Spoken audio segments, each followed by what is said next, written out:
Mapagpalang umaga po sa ating lahat. Patuloy tayo sa ating paghatid ng Ebanghelyo ni San Juan. Ang ating pag-usapan ngayon ay sa Juan Kapitulo 6, versikulo 1 hanggang 15. At ating babasahin, pagkatapos nito, tumawid si Jesus sa ibayo ng lawa ng Galilea na tinatawag ding lawa ng Tiberias. Sinundan siya ng napakaraming tao sapagkat nakita nila ang mga kababalaghang ginawa niya sa pagpapagaling sa mga may sakit. Umahon si Jesus sa burol kasama ang kanyang mga alagad at naupo roon. Malapit na noon ang pista ng Paskwa ng mga Hudyo. Tumanaw si Jesus at nakita niyang dumarating ang napakaraming tao. Tinanong niya si Felipe, "Saan tayo bibili ng tinapay upang makakain ang mga taong ito?" Sinabi niya ito para subukin si Felipe sapagkat alam ni Jesus ang kanyang gagawin. Sumagot si Felipe, "Kahit na po halagang 200 dinaryong tinapay ang bibilhin, ay di sasapat para sa makakain ng tig-kakaunti ang mga tao." Sinabi ng isa sa kanyang mga alagad, si Andres, na kapatid ni Simon Pedro, "Mayroon po ritong isang batang lalaki na may dalang 5 tinapay na sibada at 2 isda. Ngunit, paano na ito sa ganyan karaming tao? Paupuin ninyo sila," wika ni Jesus. Madamo sa lugar na yaon. Umupo ang lahat, humigit kumulang sa 5,000 ang mga lalaki. Kinuha ni Jesus ang tinapay at matapos magpasalamat sa Diyos ay ipinamahagi sa mga tao. Gayon din ang ginawa niya sa isda. Binigyan ang lahat hanggat gusto nila. At nang makakain na sila, sinabi niya sa mga alagad, "Tipunin ninyo ang lumabis para hindi masayang." Gayon nga ang ginawa nila at nakapuno sila ng 12 bakol. Nang makita ng mga tao ang kababalaghang ginawa ni Jesus, sinabi nila, "Tunay na ito ang propetang paririto sa sanlibutan." Nalata ni Jesus na lalapit ang mga tao at pilit siyang kukunin upang gawing hari. Kaya muli siyang umalis na mag-isa patungo sa kaburulan. Ito, mga minamahal, ay pagpapakita ito ng kaisipan ng mga tao. Ito po ay panahon ng 1st century, more or less 30 AD. Nangangaral ng Ebanghelyo ng Kaligtasan ang Panginoong Hesus. Habang siya ay nangangaral ng Ebanghelyo upang iligtas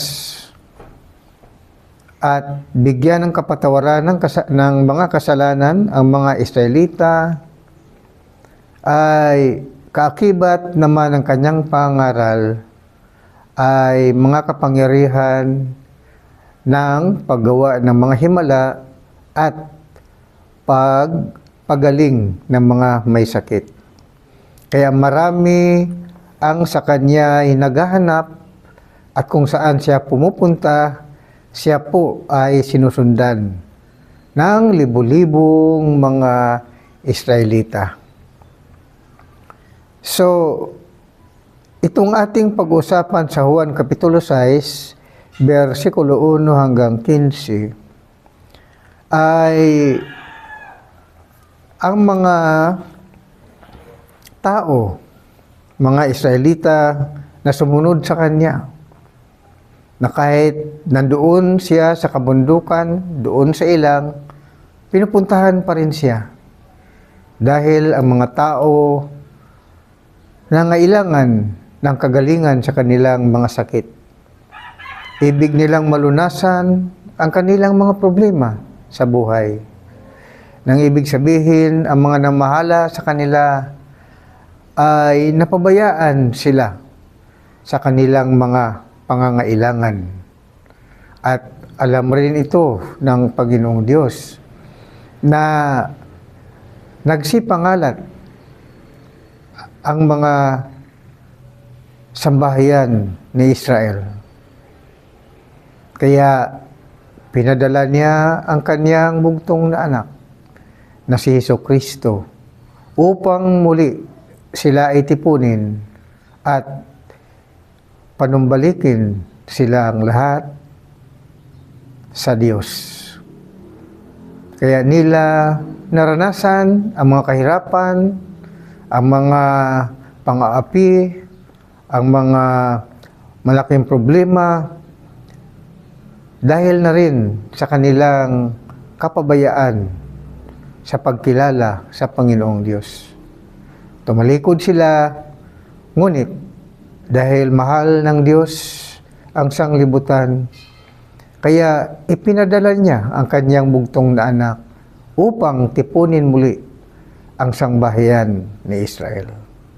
Kaya dito mga minamahal, ipinapakita ng Biblia na 5,000 na mga lalaki maliban sa mga bata at mga babae ang sumunod kay Jesus doon sa ilang. Ibig nilang makarinig ng salita ng Diyos. Gayon din, pagalingin sila sa kanilang mga sakit. Sila po ay hindi binigo ng Panginoon. Ngunit nang dumating ang paglubog ng araw, ay nagkaroon ng pag-alala ang mga 12 apostol. Ang sabi nila, Panginoon, pauwiin na natin sila dahil walang makakain dito. Wala rin silang matutulugan.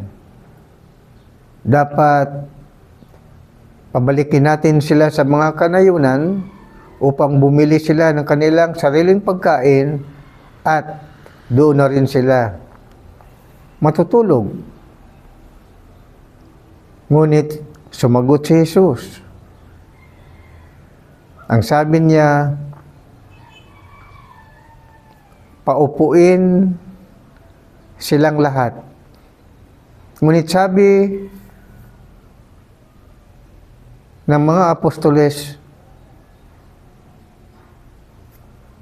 papaano? Ano ang kanilang kakainin? Napakarami nila. Ang sabi naman ng Panginoon Jesucristo sa kanila, kayo ang magpapakain sa kanila. Kaya nagkaroon ng problema ang mga apostoles. Isa sa mga apostoles ay sumagot, hindi po magkasya kahit nabibili tayo ng 200 denaryo na tinapay. Hindi magkasya para sa higit na 5,000 katao.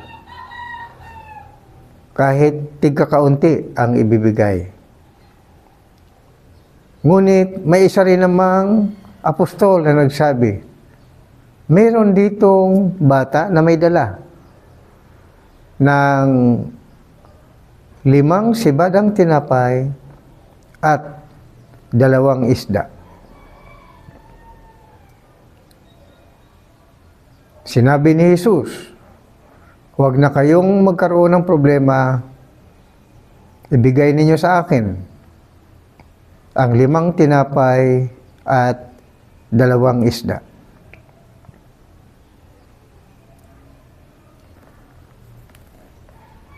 Dahil dito, nang naibigay na kay Jesus ang 5 tinapay at 2 isda, ito'y kanyang pinagpira-piraso, pinagputol-putol niya ito ng ayon sa pangailangan ng lahat ng mga tao, mahigit 5,000. Pinagputol-putol niya ng maliliit at sabi niya sa mga apostoles, bigyan ninyo lahat ang mga tao. Ito ang himala na ginawa ng Panginoong Jesucristo. Pinagpira-piraso ng maliliit. Ngunit sapat. Kahit kakain sila hanggat mabusog, hanggat kailan niya gusto na kumain, hindi naubos ang 5 pirasong tinapay at 2 pirasong isda sa magitan ng pagputol-putol na pira-pirasong maliliit. Ngunit nabusog ang mahigit 5,000. Ito po ay himala, mga minamahal. Maliban sa pinapagaling ng Panginoong Hesus ang mga may sakit, sa araw na yaon ay binusog pa sila sa magitan lamang ng 5 tinapay at 2 isda. Kumain lahat, nabusog lahat, at sumubra pa.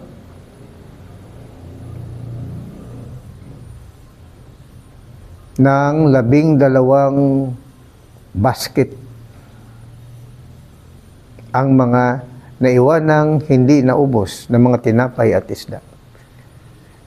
Praise God. Hallelujah.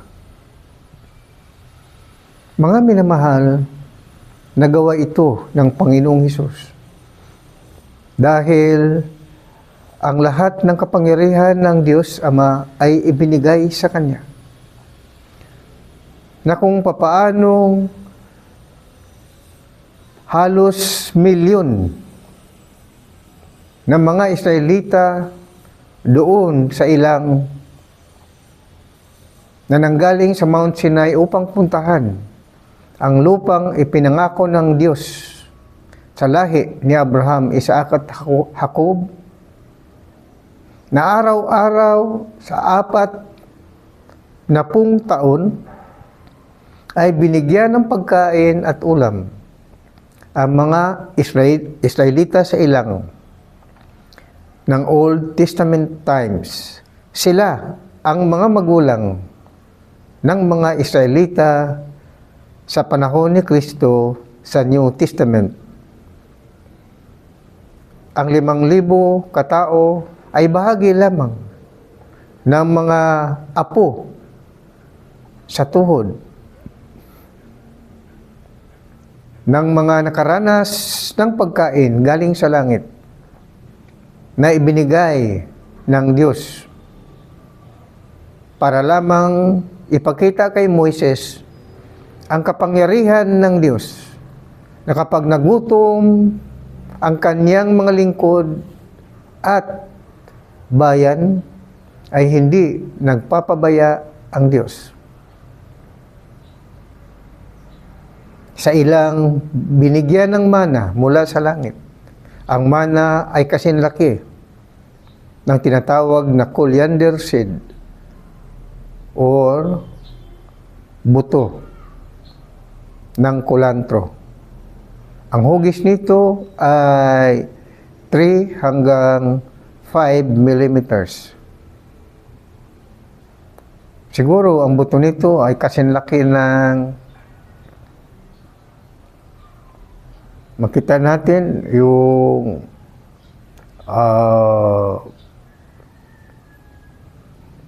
mas malaki ng kaunti siguro sa munggo. Dahil yung mana ay niluluto pa nila yon, kaya lulubo pa siya. Ngunit dito, sa New Testament times, ang ginawa ni Jesus ay 5 tinapay at 2 isda, pinagpira-piraso niya ito at hiningi ang blessing mula sa Diyos upang maparami ang mga pagkain magiging sapat sa 5,000. Kaya mga minamahal, sa Old Testament times at New Testament times, hindi pinapabayaan ng Diyos ang kanyang bayan. Handa siyang magbigay ng lahat ng mga pangailangan, maliban sa pagpapagaling ng mga may sakit. God provides, God heals. So patuloy ang pagkalinga ng Panginoong Diyos mula sa Old Testament hanggang sa New Testament sa pamagitan ng kanyang bugtong na anak na si Jesus, upang personal na makalinga ng Diyos Ama ang mga tumalikod na naging mga makasalanan, ngunit panumbalikin sila sa kamay ng Diyos. Kaya mga minamahal, ang pangaral ng Ebanghelyo ay tungkol ito sa kaligtasan ng ating mga kaluluwa. Hindi lamang para sa bayang Israel, kundi pati na rin sa lahat ng mga bansa na ibig lumapit sa Diyos. Mga minamahal, panahon na napatatagin natin ang ating panampalataya sa Panginoon. Na bagamat hindi natin siya nakikita, narito naman ang banal na kasulatan. Sa magitan ng banal na kasulatan ay maramdaman natin ang kalinga ng Panginoon.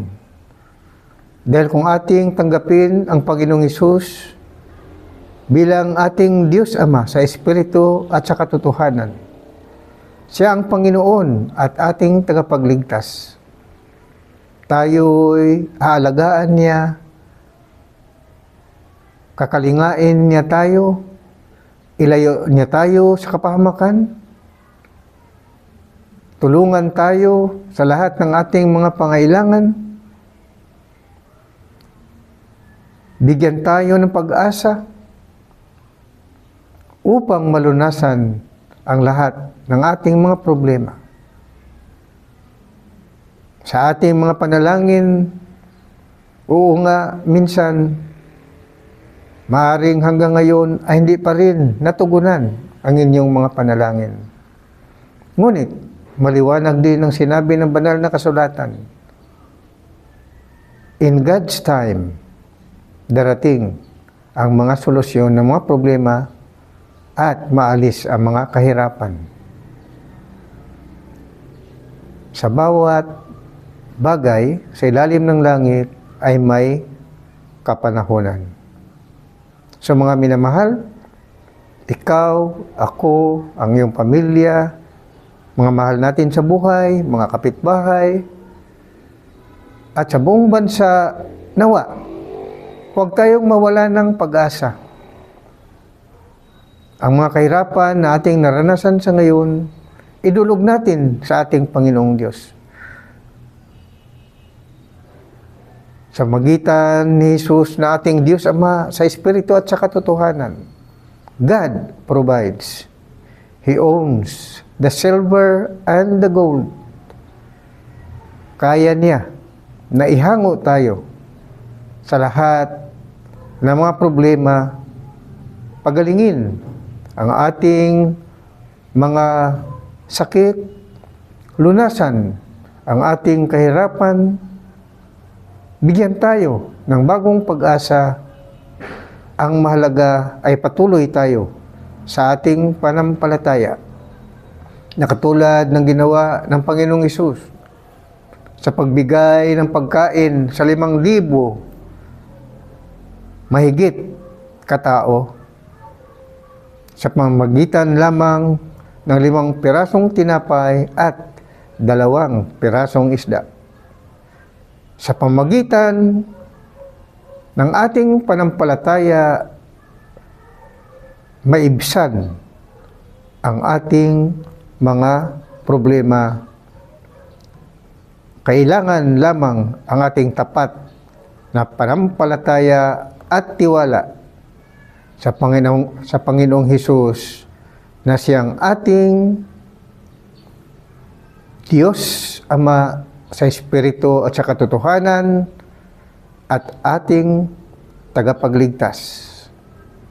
Maranasan natin at matanggap din ang mga himala, kagalingan ng sakit at araw-araw na walang katapusang pagkain na kanyang ibinibigay katulad sa himala. Dito sa Juan Kapitulo 6, versikulo 1 hanggang 15, ito'y aking basahin muli. Pagkatapos nito, tumawid si Jesus sa ibayo ng lawa ng Galilea na tinatawag ding lawa ng Tiberias.